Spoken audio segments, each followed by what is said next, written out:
नमस्कार साथियों, आप सभी का बारहवें क्लासेज ऑनलाइन प्लेटफॉर्म पर हार्दिक स्वागत अभिनंदन। मैं आपका साथी ओम प्रकाश। जैसा कि आप सभी को विदित है कि अपन इतिहास को लेकर पर डे चर्चाएं कर रहे हैं। आज भी अपन इतिहास के बारे में कुछ जो बाकी पॉइंट बच गए थे उसके बारे में चर्चा करेंगे। जैसा कि आप सभी को विदित है कि अपने 18 आधुनिक राजस्थान में 1857 की क्रांति को स्टार्ट किया था, जिसमें अपन ने 1857 की क्रांति के कुछ कारणों के बारे में चर्चा की थी, जिसमें अपन ने सहायक संधियां पढ़ी थी। उसके बाद में दाग का अधिनियम में अंग्रेजों ने 1913 में अधिनियम बना जाता है। धर्म जो ईसाई धर्म मिशनरी थे उनको बढ़ावा देने के लिए पूर्ण रूप से भारत में छूट दी जाती है। जिस वो मिशनरी थे, वो हिंदू धर्म की बुराई करते हैं, इसके कारण भी जनता में असंतोष था। उसके बाद डाकघर अधिनियम, जो भी भारतीय सैनिक था उनको डाकघर में पहले निःशुल्क सेवा प्रदान की जाती थी। उसके बाद में ये अधिनियम बनाने के बाद में उन्होंने जो भी भारतीय सैनिक उनको डाकघर में क्या उनको शुल्क देना पड़ता था। उसके बाद धार्मिक अयोग्यता में ये बताया गया था कि कोई भी भारतीय भारतीय अपना धर्म परिवर्तन करना चाहे और ईसाई धर्म में आना चाहता है तो उसको अपनी पैतृक संपत्ति से कोई वंचित नहीं किया जाएगा। उसके बाद में अपन ने कुछ अन्य कारण भी पढ़े थे, जिसमें से एक महत्वपूर्ण कारण था कि भारतीय सैनिकों को ब्राउन स्विच जो बंदूक थी उसकी जगह एनाफिल राइफल पकड़ा दी जाती है। जो एनाफिल राइफल थी गाय व सुअर की चर्बी से बनी हुई थी और भारतीयों ने इनका प्रयोग करने से मना कर दिया और 1857 की क्रांति का तात्कालिक कारण यही माना जाता है। उसके बाद में अपन नेक्स्ट चर्चा करेंगे जो एक आश्रित पार्थवे की जो संधियां थी उनके बारे में पढ़ते हैं। आश्रित पार्थवे संधियां नेक्स्ट पॉइंट है अपना, आश्रित पार्थवे की संधियां।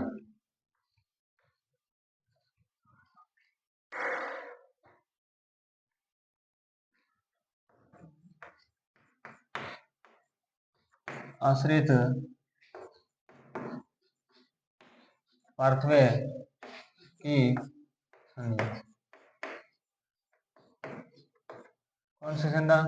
आश्रित जो पार्थवे थी उनकी संधियों के बारे में पढ़ते हैं। ये संधियां वे थी जब राजपूत काल में अंग्रेजों के टाइम में सबसे शक्तिशाली कोई शासक माने जाते थे वो थे राजपूत। उसके बाद में कोई नेक्स्ट दूसरे होते थे वो मराठा होते। मराठाओं का काम होता था कि कोई भी रियासत होती थी उनको पहले युद्ध में हराने के बाद उनको वहां पे राज नहीं करना चाहते थे, उनसे धन माल जो भी लौट के वापस अपने देश चले जाते थे। उसी के तहत मराठा भारत राजस्थान में बार बार क्या कर आक्रमण करे थे, जिससे यहाँ के राजा थे वो बहुत परेशान हो गए थे। उन्होंने अंग्रेजों ने कहा कि हम आपसे अंग्रेज जो मराठा है उनसे आपकी रक्षा करेंगे, इसलिए आप हमारे साथ संधि कर लो। इनका टाइमिंग माना जाता है, याद रखना, समय। आश्रित पार्थवे की संधि का समय माना जाता है 1817 से लेकर 1823 ईस्वी तक माना जाता है। ये लाने वाले थे अंग्रेजों के अधिकार लॉर्ड हेस्टिंग। कौन थे? हेस्टिंग। कौन थे? हेस्टिंग थे। उन्होंने इन संधि को लागू किया था। तो राजस्थान की सर्वप्रथम रियासत जिसने अंग्रेजों के साथ संधि की थी वो थी करौली। कौन सी थी? करौली। राजस्थान की प्रथम रियासत, प्रथम रियासत। जब अपन ने सहायक संधियों के बारे में पढ़ा था उसमें बताया कि सहायक संधि जो सर्वप्रथम करने वाली थी वो भरतपुर, लेकिन आश्रित पार्थवे की जो संधियां थी वो सर्वप्रथम रियासत करने वाली थी करौली। कौन सी थी? करौली। करौली ने संधि करके ही क्या बोलते हैं जिंद छोड़ी। करौली संधि करके ही माने ये करती है 1817 ईस्वी में। कब करती है? 1817 ईस्वी में ये संधि करती है। उसके बाद में अंतिम राजस्थान की अंतिम रियासत, अंतिम रियासत जिन्होंने अंग्रेजों के साथ आश्रित पार्थवे की संधियां की थी वो थी सिरोही रियासत। कौन सी रियासत? सिरोही रियासत थी। उसने अंतिम रियासत थी जिसने अंग्रेजों के साथ संधि की थी। ये करती है 1823 ईस्वी में, याद रखना, 1823 ईस्वी में करती है। दोनों सन याद रखना। अब डेट भी कभी कभी पूछी जाती है तो इसका याद रखना 9 सितंबर 1823 ईस्वी में, सॉरी 1817 ईस्वी में ये पहली संधि करती है। कब करती है? 9 सितंबर 1823 ईस्वी, 9 सितंबर नहीं, नवंबर है, 9 नवंबर। कब करती है? 9 नवंबर 1817 ईस्वी में ये संधि करती है। उसके बाद में करौली, सॉरी सिरोही, सिरोही करती है सबसे अंत में। इसकी भी डेट याद रख लेना, नवंबर, सॉरी सितंबर, कब? 11 सितंबर 1823 ईस्वी में। कब करती है? 11 सितंबर 1823 ईस्वी में। जो राजस्थान की अंतिम रियासत थी सिरोही, यहाँ के जो शासक थे शिव सिंह थे। कौन थे? शिव सिंह जो थे, उन्होंने अंतिम रियासत सिरोही में, सिरोही को किसके राज, अंग्रेजों के साथ विलय कर लेते हैं। ये थी आश्रित पार्श्व की संधियां, जिसके तहत अंग्रेज, इसका मेन उद्देश्य, एक पॉइंट लिख लेना, उद्देश्य, इनका उद्देश्य, उद्देश्य या लक्ष्य, उद्देश्य मराठों से रक्षा करना। क्या करना? रक्षा या बचाव। उनका मेन उद्देश्य अंग्रेजों का था कि जो मराठा थे, उनसे राजपूताना की जो भी रियासत थी, उनसे रक्षा करेंगे और बचाव करेंगे। इसके बाद में ये संधियां होने के बाद में हुई, तब एक रेजिडेंसी का गठन किया जाता है, जिसका नाम था राजपूताना रेजिडेंस। कौन सी रेजिडेंसी? राजपूताना रेजिडेंसी का गठन होता है 1817-18 में होता है, आगरा में करते हैं। और आगरा में करने के बाद में जब अंग्रेजों ने यहाँ पर ये आदिनिष्ठ आश्रित पार्थिव की संधियां कर लेते हैं, जिसको आदिनिष्ठ संधियां बोलते हैं। वो करने के बाद में यहाँ पर थोड़ा दिल्ली और राजस्थान में तो क्या दूरी बहुत है, दूरी होने की वजह से यहाँ पर कोई मुख्यालय नहीं था।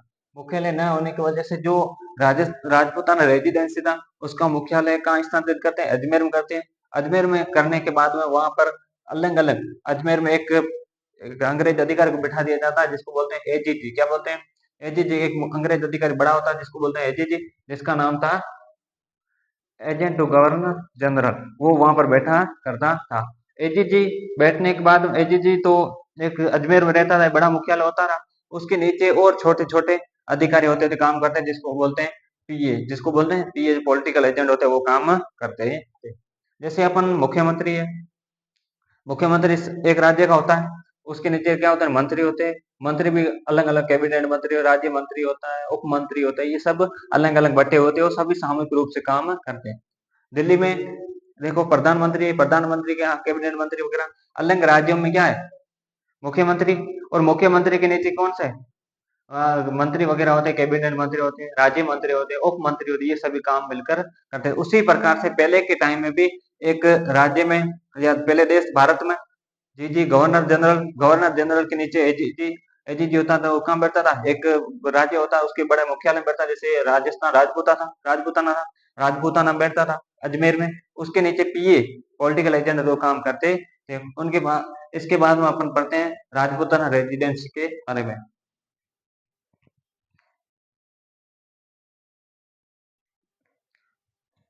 अब पढ़ते हैं राजपूताना रेजिडेंसी। राजपूताना रेजिडेंसी कौन सी रेजिडेंसी? राजपूताना रेजिडेंसी। इसकी स्थापना कब होती है?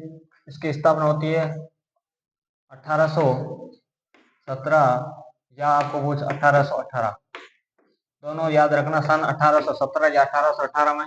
कहां पर करते हैं? आगरा में। कहाँ करते हैं? आगरा में करते हैं। सर्वप्रथम राजपूताना रेजिडेंसी की स्थापना 1818 और 1817, दोनों में से कोई भी एक आ सकता है। कहाँ करते हैं? आगरा में करते हैं। इसका स्थानांतरण किया गया तो राजस्थान में स्थापना,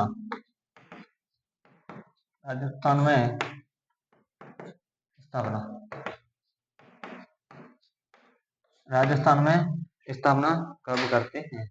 राजस्थान में स्थापना करते हैं 1832 ईस्वी में, याद रखना। राजस्थान में स्थापना कब करते हैं? 1832 ईस्वी। स्थापना करने वाले जो कर्ता थे, उनके नाम क्या था? उनका नाम था सर लॉर्ड विलियम बेंटिंक। कौन था? William Bentinck. कौन थे? ब्रिटिश साहब थे, उन्होंने बेंटिक साहब थे, उन्होंने इसकी जो राजपूताना रेजिडेंसी की स्थापना करते हैं। कब हुई थी? 1832 ईस्वी में। याद रखना, सर लॉर्ड विलियम बेंटिक साहब थे, वो करते हैं राजपूत। इसका मुख्यालय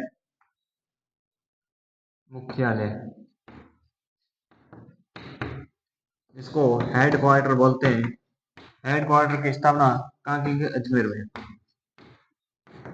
अजमेर राजस्थान का एकमात्र केंद्र शासित प्रदेश था। उस टाइम अंग्रेजों के टाइम सीधा अंग्रेजों का अधिकार था अजमेर और मेरवाड़ा में। इसका मुख्यालय अजमेर को बना दिया जाता है। मुख्यालय बनाने के बाद में यहाँ पर क्या होता है कि गर्मियों के टाइम में अपना राजस्थान, पश्चिम राजस्थान में बहुत गर्मियों में बहुत गर्मी पड़ती है, सर्दियों में सर्दी को पड़ती है, क्योंकि ये रेतीला भाग है। रेत जल्दी गर्म भी होती है, जल्दी ठंडी भी होती है। यहाँ पर अंग्रेज लोग थे, वो ठंडे प्रदेश से रहने वाले थे, उनको गर्मी सहन होती नहीं थी। यहाँ पर कुछ समय रहने के बाद में यहाँ अंग्रेज अधिकारी जो भी आता था वो बोलते थे कि हमें रहा नहीं जाए, गर्मी सहन नहीं हो रही। तो इसका जो हेड क्वार्टर था उसको चेंज कर देते हैं, बदल कर कहाँ ले आते हैं? जो राजस्थान का सबसे ठंडा इलाका है माउंट आबू, वहां पर इसकी स्थापना करते हैं। बदल देते हैं, बदल कर 1845 में इसका जो हेड क्वार्टर है वो कहाँ ले आते हैं? माउंट आबू में। कहाँ ले आते हैं? माउंट आबू। माउंट आबू कहाँ पर स्थित है? सिरोही में।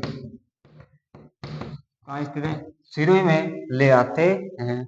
क्यों सिरोही? सर्दियों में ठंडा पर सर्दियां सबसे ज्यादा पड़ती है माउंट आबू में, और गर्मियों में भी क्या रहता है? ठंडा रहता है, इसलिए वो वहां पर हेड क्वार्टर होता है, उनको बदल देते हैं। यहाँ पर अंग्रेज अधिकारी जो भी रहते थे, सर्दियों में बहुत ठंड पड़ती थी, बर्फ वगैरह जम जाती, तो अंग्रेज यहाँ से उन्होंने कहा कि सर्दियों में ज्यादा सर्दी पड़ जाती है, गर्मियों में ये ठीक है, ठंडा इलाका है, तो ये दोबारा चेंज कर देते हैं। 6-6 महीने के लिए दोनों क्वार्टर को बना देते हैं। हेड क्वार्टर होता है, दोनों को बदलकर 6-6 माह के लिए कर लेते हैं। 6 माह के लिए गर्मियों में रहेंगे सिरोही में, माउंट आबू में, और सर्दियों में वापस अजमेर चले जाएंगे। ये करते हैं 1864 ईस्वी में। कब करते हैं? 6-6 माह के लिए, 6-6 माह के लिए मुख्यालय बदलते थे। अजमेर व माउंट आबू किया गया। माउंट आबू किया गया।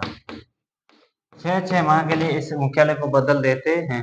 ये जो मुख्यालय बदलते हैं, ये कब बदलते हैं? 1864 ईस्वी में। याद रखना, 1864 ईस्वी में ये दोनों 6-6 माह के लिए दोनों मुख्यालय को बदल देते हैं। जब 1870 की क्रांति हो जाती है उसके बाद में भी ये बदलते हैं कि ज्यादा गर्मी भी सहन नहीं होती और सर्दी भी ज्यादा सहन नहीं होती। तो अपन गर्मियों में अंग्रेजों ने सोचा कि हम अजमेर में रहेंगे, और सर्दियों में कहाँ रहेंगे? माउंट आबू में। सॉरी, गर्मियों में रहेंगे माउंट आबू में, और सर्दियों में वापस अजमेर चले जाएंगे। ये था राजपूताना रेजिडेंसी। इसकी स्थापना 1817 और 18 में होती है। याद रखना, कोई भी दोनों सन आ सकते हैं, 1817 भी आए तो भी सही है, 1818 आए दोनों सही है। अगर दोनों ऑप्शन में आ जाते हैं तो 1818 ही करना। आगरा में करते हैं राजपूताना।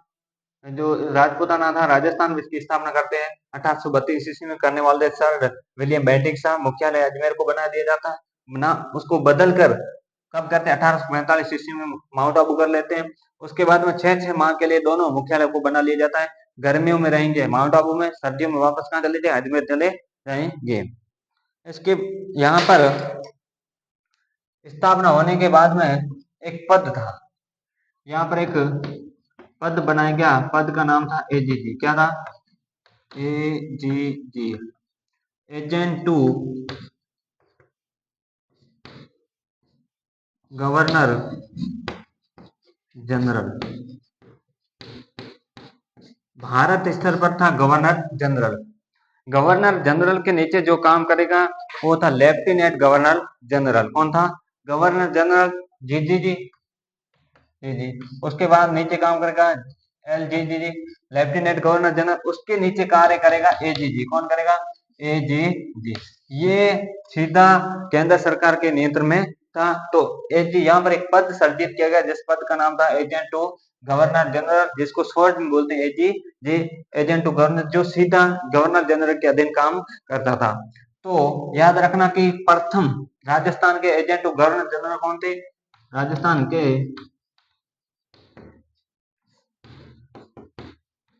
प्रथम एजीजी कौन थे? याद रखना, इब्राहिम लोकेट साहब। कौन थे? इब्राहिम लोकेट। कौन थे? लोकेट थे, इब्राहिम लोकेट वो थे।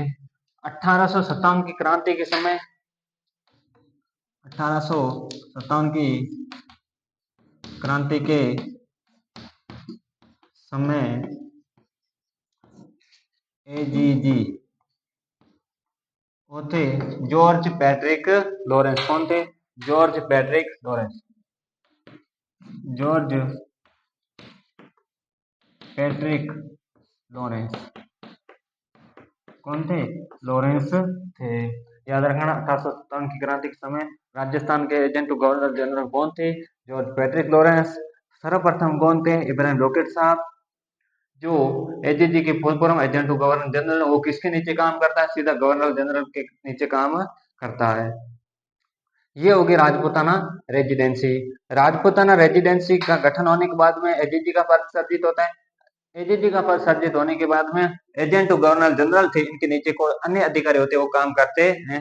अपन बड़े बड़े जो भी अधिकारी होते हैं उनके बारे में चर्चा करते हैं।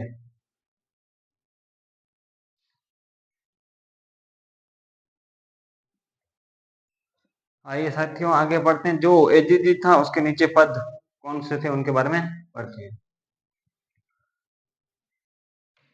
एजीजी, एजीजी के नीचे पद था, एजीजी कौन थे? Patrick Lawrence. कौन थे? लॉरेंस। लॉरेंस विष्णु बात समझना, ये तो जॉर्ज पैट्रिक लॉरेंस पूरा लिख देता हूँ। George Patrick Lawrence. कौन है? George Patrick Lawrence. जो एजीजी था इसके नीचे एक पद था जिसका नाम था पीए। क्या नाम था? पीए, पॉलिटिकल एजेंट। इसका फुल फॉर्म था पॉलिटिकल, ए से मतलब एजेंट। कौन सा एजेंट? Political agent. पीए साहब थे, उनके पद थे। जो मारवाड़ में पॉलिटिकल कौन कौन सा था, मेवाड़ में कौन कौन सा था, भरतपुर वगैरह, वहां पर पॉलिटिकल एजेंट कौन कौन से थे? कोटा रियासत थी, बड़ी बड़ी जो रियासत, कौन से मेन मेन आदमी को पॉलिटिकल एजेंट बना दिया जाता है। अब पढ़ते अपन रियासतों के बारे में यहाँ पर, लेकिन रियासत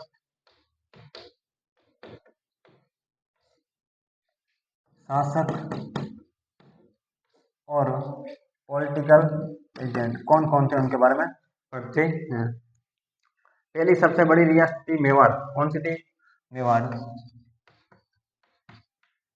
मेवाड़ रियासत के शासक कौन थे? महाराणा स्वरूप सिंह। कौन थे? महाराणा स्वरूप सिंह। याद रखना, महाराणा स्वरूप सिंह। कौन थे? महाराणा स्वरूप सिंह। सिसोदिया वंश से संबंधित है महाराणा स्वरूप सिंह। इसके पॉलिटिकल एजेंट थे कौन थे? मेवाड़ थे मेजर सोर्स। कौन थे? याद रखना, मेजर सोर्स। कौन थे? Major Source. याद रखना, मेवाड़ में Major Source. Major Source. Mewar महाराणा थे। पूछा जा सकता है कि 1857 की क्रांति के तहत मेवाड़ के शासक कौन थे? आप बताना, महाराणा स्वरूप सिंह। और उसके साथ पॉलिटिकल एजेंट कौन थे? वहां बताना, मेजर सोर्स। पहला। दूसरी रियासत थी मारवाड़। मारवाड़ के जो शासक थे वो थे तखत सिंह। कौन थे? तखत सिंह।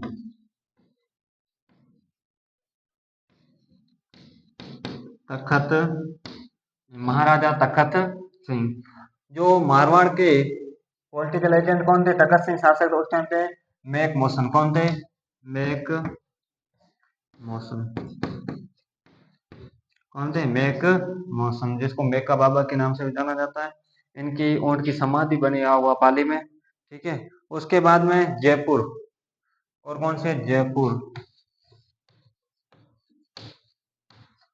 जयपुर, जयपुर में जो शासक थे वो थे महाराजा राम सिंह सेकंड। कौन थे?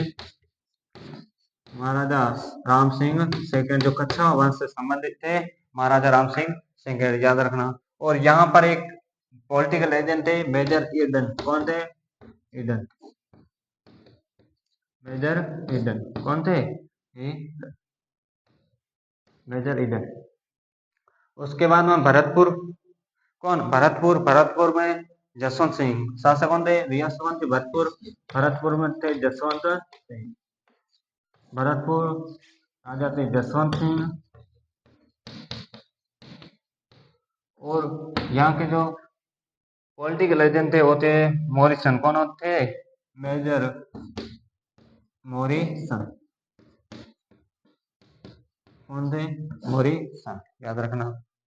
इसके बाद में पांचवी कोटा। कौन सी रियासत? कोटा। कोटा में जो शासक थे वो महारावल राम सिंह थे। कौन थे? महारावल, याद रखना, महारावल राम सिंह। इसके पीछे सेकंड थर्ड वगैरह कुछ नहीं है, ओनली महारावल राम सिंह थे। और कोटा के जो पीए थे वो थे मेजर बर्टन। कौन थे? बर्टन। कौन थे? मेजर बर्टन थे। यहाँ पर कंफ्यूज मत होना, कोटा के जो शासक थे वो महारावल राम सिंह है, और जयपुर वहां का राम सिंह सेकंड है। जयपुर का कोई भी शासक आपको एग्जाम में पूछेगा, जैसे पूछे जयपुर के 1857 क्रांति के दिन कौन शासक थे, तो वहां लिखा राम सिंह सेकंड, या राम सिंह फर्स्ट या थर्ड, ऐसे कुछ लिखा हुआ होगा। आप बता देना राम सिंह सेकंड, याद रखना। कोटा का पूछे तो राम सिंह आएगा, ओनली राम सिंह पूछा जाएगा। इसके बाद में सिरोही, एक और बच जाती है, कौन सी? सिरोही। सिरोही, सिरोही में शासक कौन थे? शिव सिंह। शासक कौन थे? शिव सिंह। और यहाँ के जो पॉलिटिकल एजेंट थे जेडी हॉल। कौन थे? JD hall, JD hall. कौन थे? जेडी हॉल था। अपन पढ़ रहे हैं मारवाड़ में एजीजी के पद के नीचे जो काम करने वाले थे पॉलिटिकल एजेंट। पॉलिटिकल एजेंट जो बड़ी बड़ी रियासतों में होते उनमें थे, तो मेवाड़, मेवाड़ के शासक थे महाराणा स्वरूप सिंह। वहां के पॉलिटिकल एजेंट थे मेजर सॉल्स। मारवाड़ तखत सिंह बैकमोशन। Jaipur Ram Singh Eden. Bharatpur Jaswant Singh Morrison. Kota Maharawal Ram Singh major Burton. कोट में क्या होता है? बटन, तो आप उससे याद रख सकते हो कि कोटा में कौन थे? बर्टन। सिरोही में शिव सिंह और जेडी हॉल। सिरोही में किसका हॉल बना हुआ है? एजीजी का हॉल बना हुआ है, तो उसे आप याद रख सकते हो, सिरोही में जेडी हॉल थे। ये थे पॉलिटिकल एजेंट, रियासतें, वहां के शासक। इसके बाद में 1857 की क्रांति से पहले कुछ बटालियन की सैनिक टुकड़ियां, उनकी स्थापना होती। वो टुकड़ियां कौन कौन सी थी? जैसे मेवाड़ भील कॉर्प थी, जोधपुर लीजियन थी, शेखावटी ब्रिगेड थी। इनकी स्थापना करते हैं कौन? अंग्रेज अधिकारी करते हैं। जो शेखावटी के लोग थे उनको शेखावटी ब्रिगेड सैनिक भर्ती कर देते हैं, जोधपुर वाले को जोधपुर में, मेवाड़ वालों को मेवाड़ में। ऐसे कुछ सैनिक टुकड़ियों की स्थापना करते हैं, उनके बारे में आगे चर्चा करते हैं।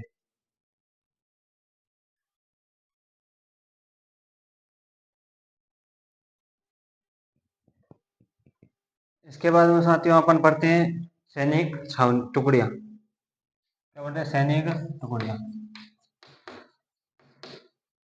सैनिक टुकड़ियां,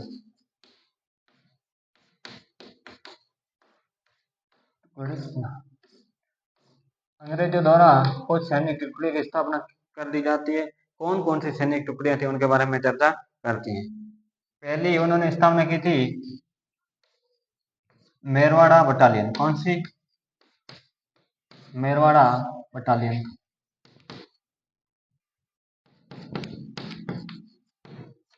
कौन सी स्थापना करते हैं? मेरवाड़ा बटालियन की स्थापना करते हैं। इसकी स्थापना कब करते हैं? याद रखना, 1822 ईस्वी।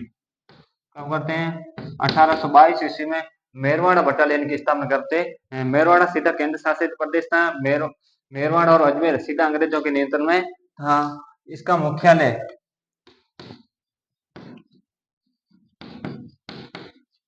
बनाते हैं ब्यावर को। किसको? ब्यावर को बनाते हैं। ब्यावर नाम कैसे पड़ा? तो क्या होता है कि अंग्रेज हमेशा ब्यावर को बी अवेयर कहते थे। क्या कहते हैं? Be aware. अरे बी अवेयर क्या बोलते थे? Be aware. जब अंग्रेज कोई भी नाम बोलते थे, अंग्रेजी भाषा अलग होती थी और अपने मारवाड़ राजस्थानी जो भी देसी भाषा अलग होती, तो उसको बी अवेयर बोलते बोलते अपने, अगर किसी को भाषा नाम नहीं आता था तो उसको बनाते be be aware, be aware, be aware, be aware, धीरे करते करते इसको गायब करते देते हैं, एक को और ब्यावर बना देते हैं। उसके बाद में जोधपुर लीजियन की स्थापना होती है। दूसरी जो सैनिक छावनी थी उसकी जोधपुर लीजियन। जोधपुर लीजियन की स्थापना। जोधपुर लीजियन की स्थापना 1835 ईस्वी में होती है। कब होती है? 1835 में होती है। इसका जो HQ यानी हेड क्वार्टर बना दिया जाता है एरनपुरा। इसको बनाते हैं, एरनपुरा को बना दिया जाता है। एरनपुरा का वर्तमान में पाली में, आगे अपन पढ़ेंगे एरनपुरा सामने पढ़ेंगे। उसके बाद में शेखावटी ब्रिगेडियर की स्थापना होती है। तीसरी शेखावटी ब्रिगेड। शेखावटी ब्रिगेड की स्थापना होती है 1836 ईस्वी में। कब होती है? 1836 ईस्वी में इसकी स्थापना होती है। इसका जो HQ हेडक्वार्टर बना दिया जाता है झुंझुनू को। उसको बनाते हैं, झुंझुनू को बना दिया जाता है। उसके बाद में Mewar Bhil core, Mewar Bhil core, Mewar Bhil core, इसकी स्थापना 1841 ईस्वी में होती है। इसकी स्थापना 1841 ईस्वी में होती है। कहाँ की जाती है इसका स्थापना करने? इसका हेडक्वार्टर किसको बनाते हैं? खेरवाड़ा। किसको बनाते हैं? खेरवाड़ा। खेरवाड़ा कहाँ है? उदयपुर में, याद रखना। अपन पढ़ रहे हैं सैनिक टुकड़ियां राजस्थान में जो 1857 की क्रांति हुई, इससे पहले कौन कौन सी सैनिक टुकड़ियों की स्थापना की गई थी? पहले थी मेरवाड़ बटालियन। कहाँ पर है? ब्यावर में। इसकी स्थापना 1822 ईस्वी में की जाती है। ये सीधे सीधे प्रश्न पूछे जाते हैं। जोधपुर लीजियन की स्थापना 1835 ईस्वी में होती है। एरनपुरा पाली में कर दी जाती है। शेखावाटी ब्रिगेड की स्थापना 1836 ईस्वी में होती है। झुंझुनू में भील, मेवाड़ भील कोर, इसका पहले नाम कोर्फ था। 1836 ईस्वी में इसकी स्थापना होती है। मेवाड़ में उदयपुर में कर दी जाती है। इसका नाम पहले था कोर्फ, उसको चेंज करके अंग्रेजों ने बना दिया मेवाड़ भील कोर। 1841 ईस्वी में इसकी स्थापना होती है खेरवाड़ा उदयपुर में। इसके बाद में राजस्थान में कौन कौन सी छावनियां थी उनके बारे में चर्चा करते हैं।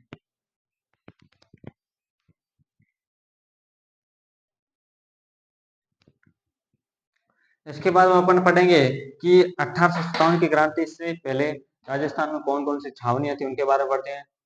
तो 1857 की क्रांति से संबंधित छावनियां, 1857 की क्रांति के समय राजपुताना में छावनियां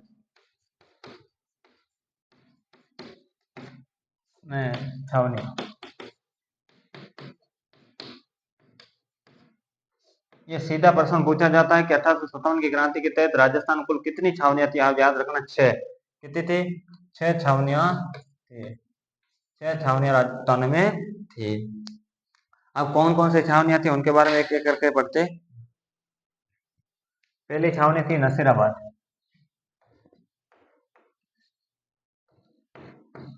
नसीराबाद कौन सी छावनी? नसीराबाद छावनी। कहाँ है? अजमेर में। नसीराबाद छावनी कहाँ पर स्थित है? अजमेर में। कौन सा मेर? अजमेर। जो 1857 की क्रांति के तहत सबसे बड़ी छावनी थी, कौन सी छावनी? नसीराबाद छावनी। सबसे बड़ी छावनी, बट सबसे बड़ी छावनी कौन सी थी? नसीराबाद छावनी। जो 1857 की क्रांति की शुरुआत भी नसीराबाद छावनी से होती है। 1857 की क्रांति की शुरुआत स्टार्ट कहाँ से होती है? नसीराबाद छावनी से होती है। 28 मई 1857 ईस्वी को नसीराबाद छावनी में स्टार्ट कर देते हैं। कौन यहाँ पर जो 15वीं एनआई थी उनको मैग्नी दुर्ग थे उनको ससुरा का अंग्रेजों था वहां से हटाकर नसीराबाद में देवली भेज दिया जाता है, वहां पर वो विद्रोह कर देते हैं। 1857 की क्रांति के बाद दूसरी छावनी थी देवली। कौन सी थी? देवली। दूसरी छावनी थी देवली। देवली छावनी। देवली छावनी। देवली छावनी की एक विशेषता है कि 1857 की क्रांति के तहत सबसे छोटी छावनी। कौन सी? देवली छावनी। देवली कहाँ पर स्थित है?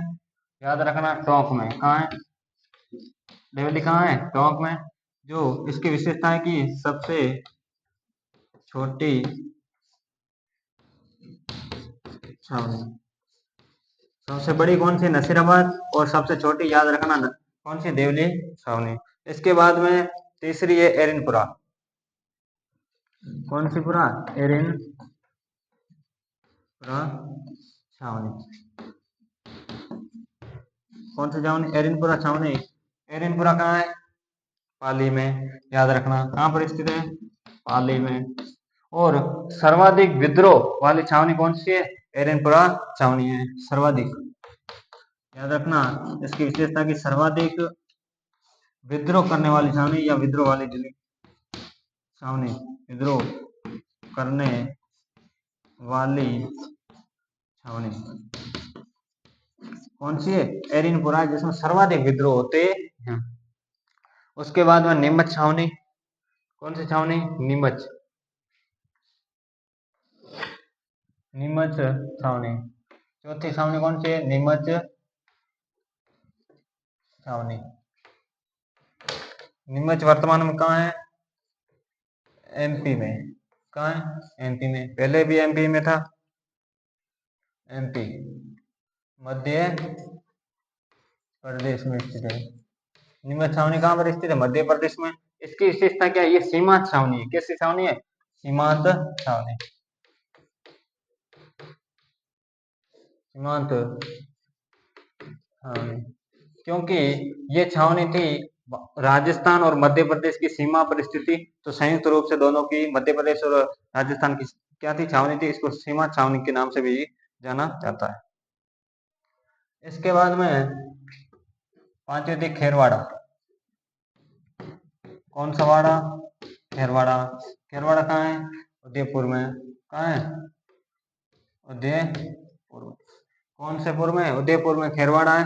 इसके बाद में एक और बच जाती है, कौन सी छावनी? ब्यावर। कौन सी छावनी? ब्यावर। पांचवी है ब्यावर। छठी ब्यावर। ब्यावर छावनी। कौन सी छावनी? ब्यावर। खेरवाड़ा छावनी कहाँ? उदयपुर में। ब्यावर छावनी कहाँ है? अब ब्यावर पहले अजमेर में था, अब नया जिला गठित होने के बाद में कहाँ है? ब्यावर जिला नया बन गया, तो ब्यावर छावनी कहाँ? ब्यावर में स्थित है।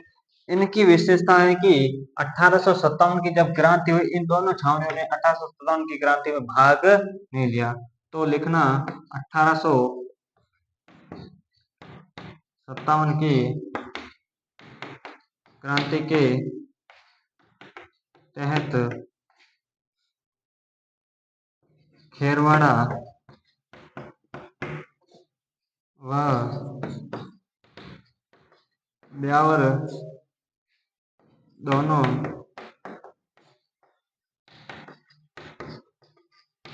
छावनियों ने भाग नहीं लिया। भाग नहीं लिया। भाग लेने का मतलब है इन दोनों जो छावनियां, इनमें कोई किसी प्रकार का विद्रोह नहीं हुआ था।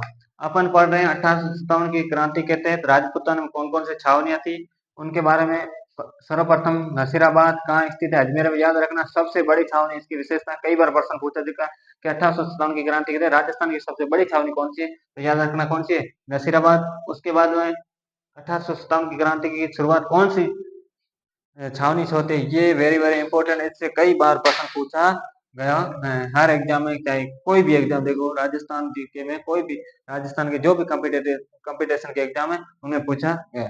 देवली छावनी टोंक में सबसे छोटी छावनी स्थित है। एरनपुरा कहाँ है? पाली में। सर्वाधिक विद्रोह कौन सी छावनी से होते हैं? यहाँ पर एक नारा देते हैं, चलो दिल्ली मारो फिरंगी। एलनपुरा के जो सिपाही थे वो नारा देते हैं, यहाँ से कूच करते हैं दिल्ली की ओर। नीमच मध्य प्रदेश में सीमा छावनी, सीमा राजस्थान और मध्य प्रदेश। खेरवाड़ा उदयपुर में, ब्यावर छावनी कहाँ है? ब्यावर में। इन दोनों छावनियों ने 1857 का जो स्वतंत्रता संग्राम हुआ था उसमें किसी प्रकार की भागीदारी सुनिश्चित नहीं करते। आज यहीं तक पढ़ेंगे, कल अपन शुरू करेंगे 1857 की क्रांति राजस्थान में कहाँ से शुरुआत होती है, और कल अपन नए टॉपिक से शुरू करेंगे। आज की क्लास को यहीं पर समाप्त करते हैं। आशा और उम्मीद आपको ये क्लास अच्छी लगी होगी। धन्यवाद।